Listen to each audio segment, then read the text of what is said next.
জার্মানিতে অনুষ্ঠিত হতে চলা প্যারা সুইমিং অল সিরিজ চ্যাম্পিয়নশিপ, যেখানে এই সাঁতার প্রতিযোগিতায় ভারতের হয়ে প্রতিদ্বন্দ্বী করতে চলেছেন দৃষ্টিহীন প্রতিবন্ধী সাঁতারু জাহাঙ্গীর মোল্লা।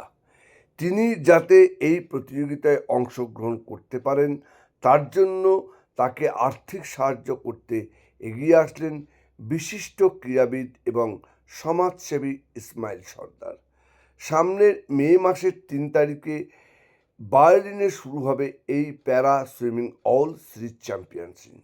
সেখানে ১০০ মিটার বাটারফ্লাই ও ১০০ মিটার বেস্ট স্ট্রোক ইভেন্টে ভারতের হয়ে প্রতিনিধিত্ব করবেন এই জাহাঙ্গীর।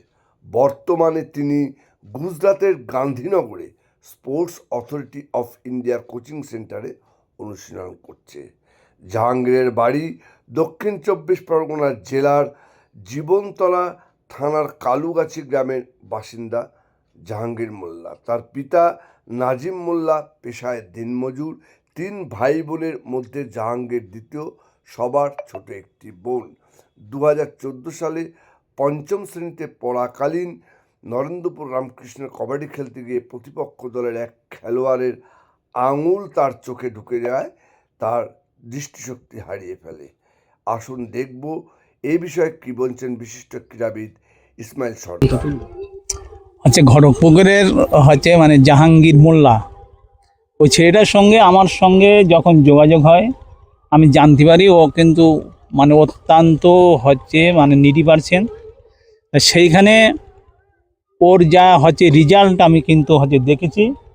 ও আমাদের ইন্ডিয়ার মধ্যে কয়েকবার কিন্তু প্রথম হয়েছে। সেই সুবাদে প্রতিবন্ধীদের যে এশিয়ান গেম হয়, অলিম্পিক হয়, ও একটা প্রতিবন্ধীদের এশিয়ান মিটে একটা সুযোগ পেয়েছে। এখন সেইখানে যেতে গেলে ওর আর্থিক সঙ্গতি খুবই খারাপ।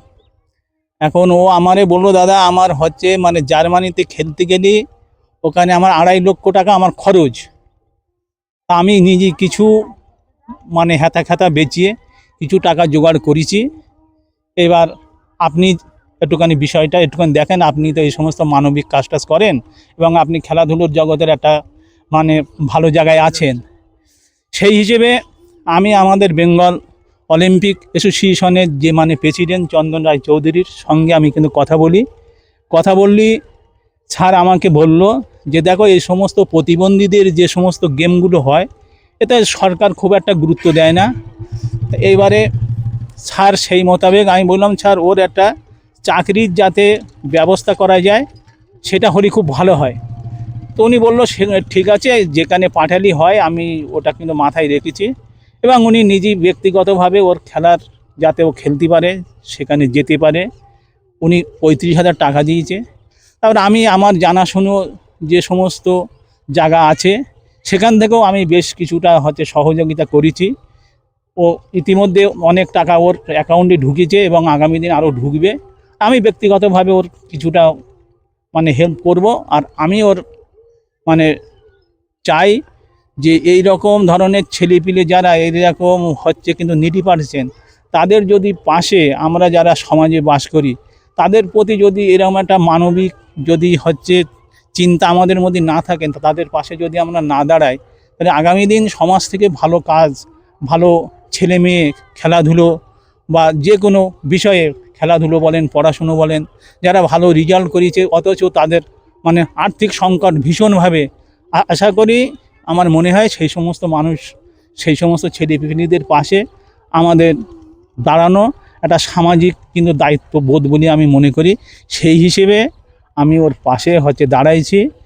ওকে যতটা হেল্প করা যায় এবং ওর স্বপ্ন যাতে পূরণ হয়, ও জার্মানিতে যাতে খেলতে পারে, সেই জন্যে ওর পাশে থাকা। আর আমাদের এসিএবি আমরা মূলত অ্যাথলিটটা কিন্তু গুরুত্ব দেই।